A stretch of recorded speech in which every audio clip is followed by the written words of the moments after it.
Let me get rid of Rag's name. There we are. Alright.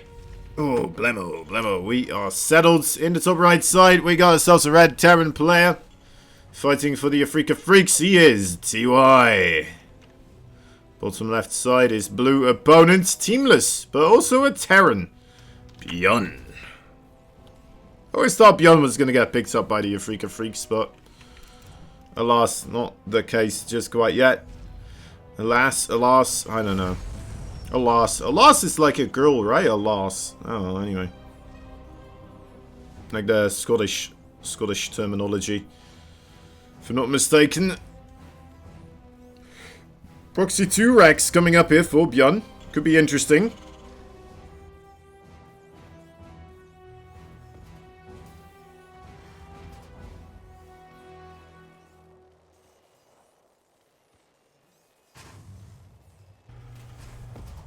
So far, TY opening up with the double gas, so it's the safer way.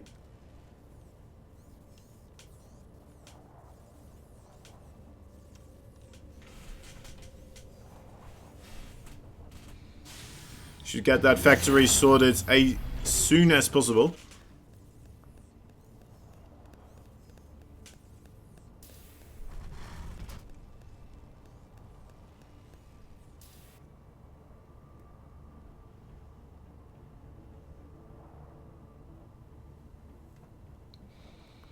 There he stands on his 2 Rex.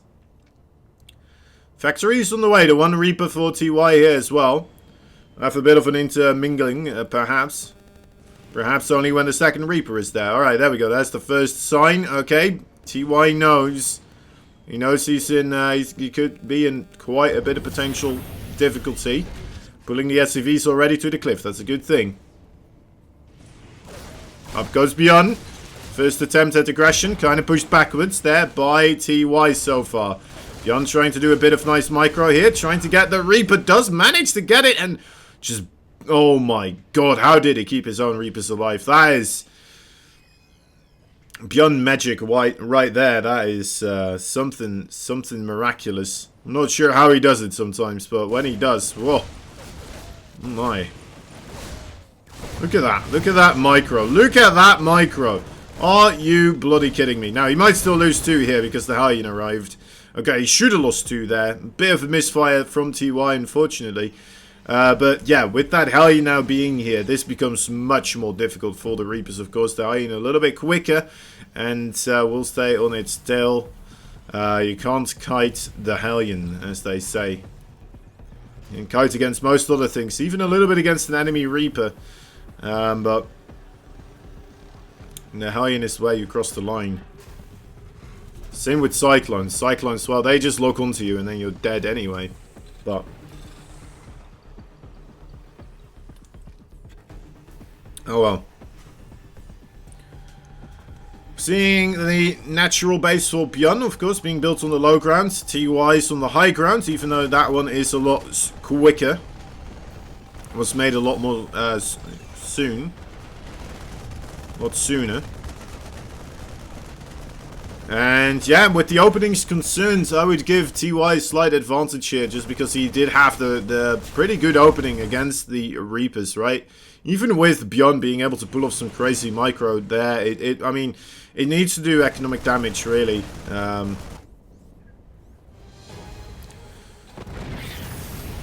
least I would say they would have to. Scouting barracks here, figuring out what's going on in the base of TY. Sees that it's nothing too disturbing. We'll just kind of go along his regular business, I would say. The regular TVT route where both players are going to make a couple of Ravens, a lot of siege tanks and a lot of Marines. And we'll get to see whether or not one of these players gets the opportunity to move across the map here. Try and get a good position going, or maybe get some damage dealt onto their opponents. Or if we are going to sink into the TVT that we sometimes get, where there's just 2 Menagio lines and neither of the players really comfortable with pushing into the other one. And then it becomes like a battle, much like Risk, where you're just trying to gain more territory to gain more resources, and then slowly just gonna out-manage your opponents that way. A battle of attrition, as they say. No third bases yet from either of these players. Oh wait, no, never mind. For BYUN, there we go. BYUN already having a third base on the way. My bad. I was looking at that and I thought that looks like a base, and then looked at the production tab and I thought like, oh, that's no base there. And then, oh well, anyway.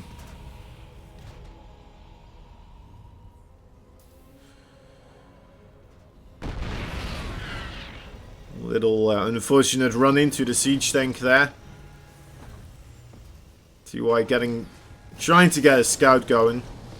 I actually tried to get a bit more than a scout going. This could just be to get rid of the Hellions here, or the Reapers here, so that he might be able to stay hidden for a little bit longer.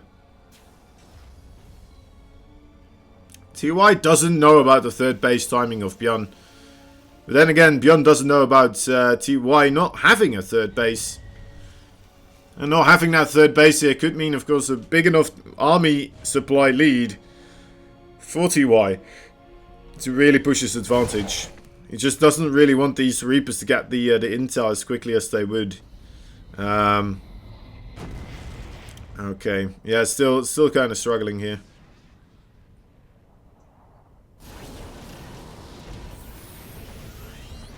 I think that is the best way for TY forward. He wants to try and deny the third base from landing up until the moment when he has his own third base. I think that would be the best move forwards.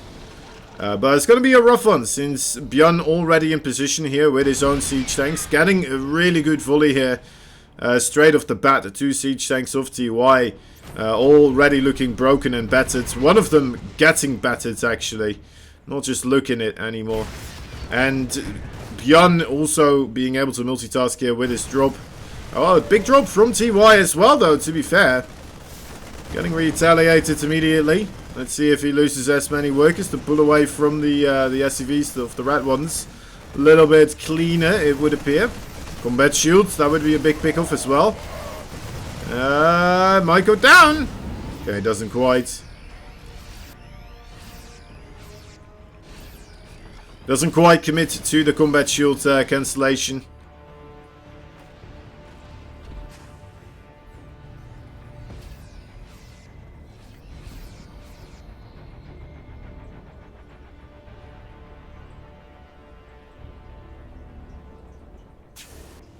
Third base for BYUN in location. Already in orbital, of course. TY, his command center, the third one, is being built in location and still needs to be turned into an orbital. This could be quite an interesting bit of a base trade as well here, guys. Things may go sideways very, very, very quickly. TY may want to consider to just leave this second base and just contain himself up on top of the high ground. He's already on top of the production of BYUN, after all. And that's the most important thing here in a TVT, to get on top of the production. As you can see, TY having more time to set up his defenses on top of it. And, oh, getting the cancel on the combat shield. That's really good.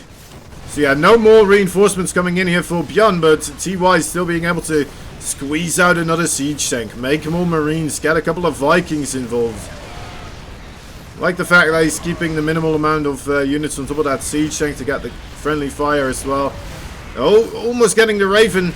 There we are, there, still killing the Raven. The siege tank on the top side, still a bit too much. BYUN has to tap out. TY takes the first victory with quite a bit of a struggle. In the end there, quite a few players quite a few things happening there for the players. And felt like it could still go both ways there up until the very last moments, which is always a fun thing. But at the same time, it still always feels a bit like, alright, well, here we go, here's the base trade. You guys didn't walk into one another on the map, tough luck. Let's hop on into those medevacts and just scoot on in. Let's just go ahead. Balls through the wall. Jump off the ski resorts, right? Wherever, which place you want. Who cares? Off route. Plunge into the deep.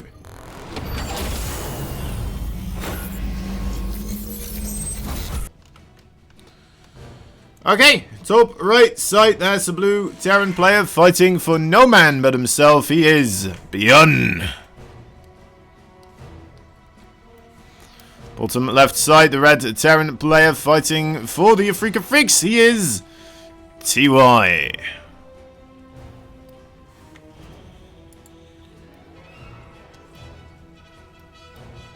TY and BYUN sitting in a tree. Playing SCII.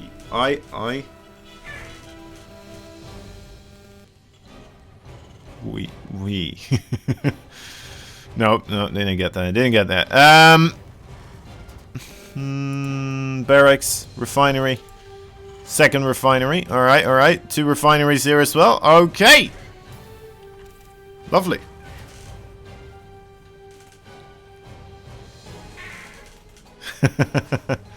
See you later, Size. Talk to you soon.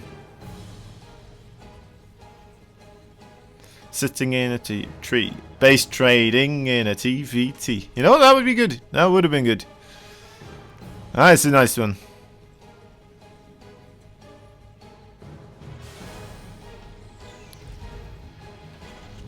Much more clever than I am with these types of things, it seems.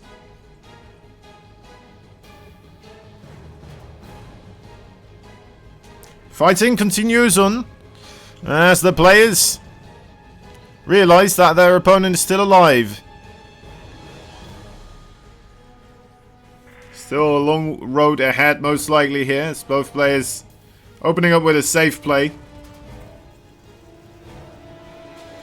I guess this safe play still could translate more so into aggression rather than a single refinery with the quick command center.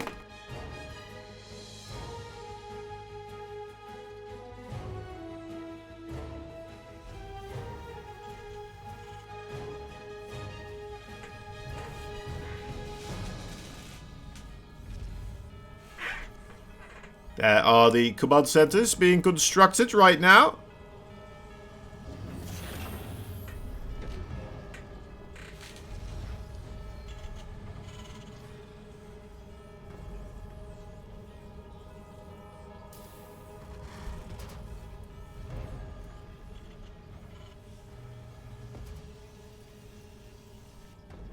Big difference here. TY is going for Widow Mines, whereas BYUN is going for the Cyclone. Cyclone more so a defensive tool.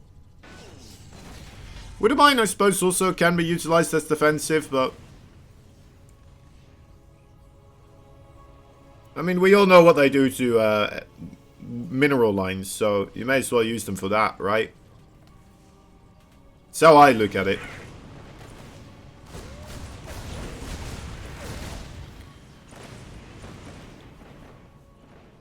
Access denied for those Reapers.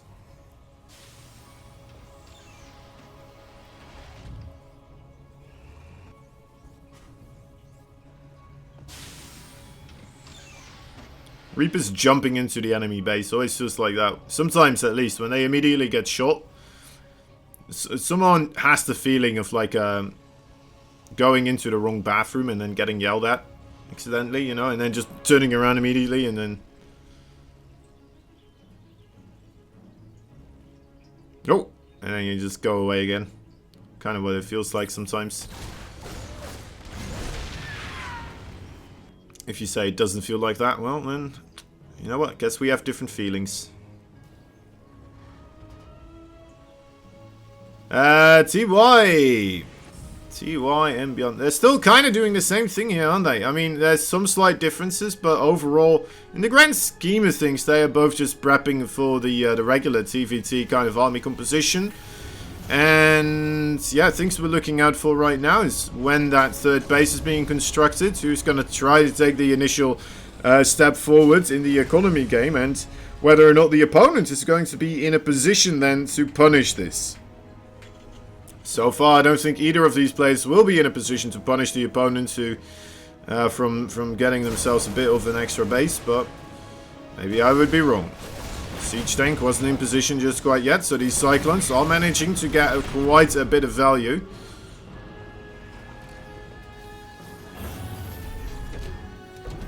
But TY manages to hold.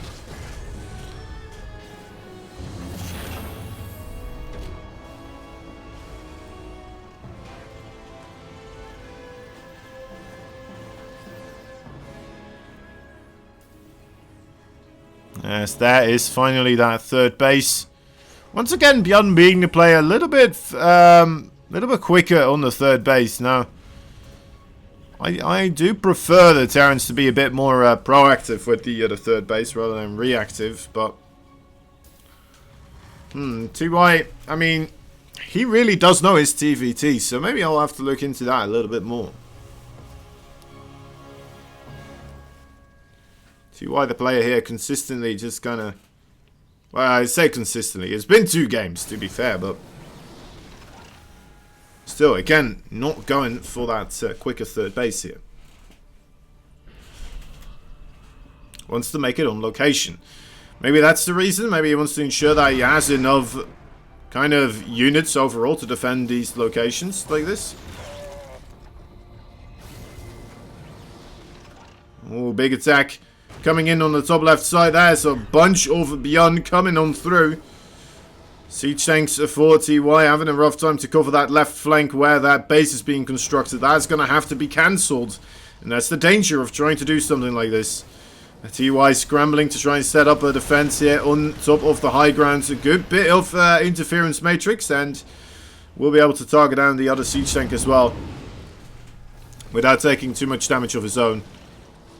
And reclaims the area there for a base of his own as well. With another construction going on of a new command center, a better command center.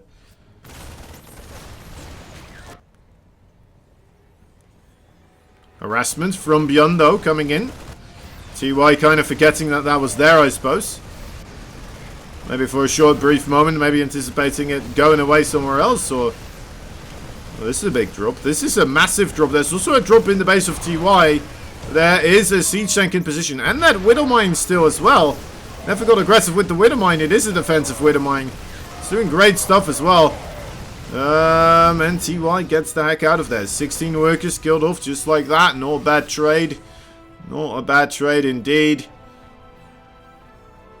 I mean, TY is doing everything within his power to get this game into his favor, and he's doing a really good job with it so far. If he's going to be able to deny any type of mining being utilized from that 3rd CC here of BYUN, with the army of TY moving in, and that is a mighty army. Looking at the army supply here, 65 strong versus only the 40-ish army supply, so 30 army supply differences, not too far apart. Actually, more than 30 army supply difference right now, but a lot of that still on the production tabs as well, of course, which will be sooner available here for BYUN. But will that matter? Will that still be able to have an impact here? I don't think it will, because that is just a lot of TY, and TY slaps BYUN down in a TVT fury that we do not see all that often. Very well played.